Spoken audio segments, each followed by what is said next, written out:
So yun guys, so nandito kami sa Barangay Mabulo. So ito na naman piso wifi, ginawa namin kay Sir JC. So okay na po yung kanilang piso wifi. Sulit na sulit. So ngayon po ay medyo dahan-dahan lang po makagawa. So pasensya na po talaga, medyo mabagal yung proseso ko ngayon gawa ng bagong panganak yung asawa ko. Anyway, lalabas na po siya mamaya ngayong hapon. Tapusin ko lang po yung mga pending namin. So kay Ma'am Amor, sunod na po kayo. Tapos kay Ma'am Judith, tapusin ko po kayo ngayon.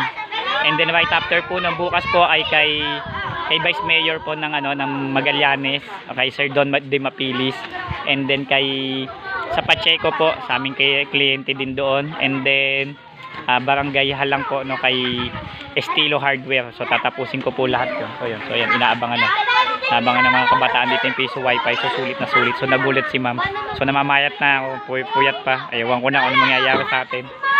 So sana makapahinga naman ako kahit papaano. So Sir JC, okay na po ito. Sira na po talaga yung memory card ninyo. So PC mo, gawa mo. Don't forget to subscribe. Maraming salamat po.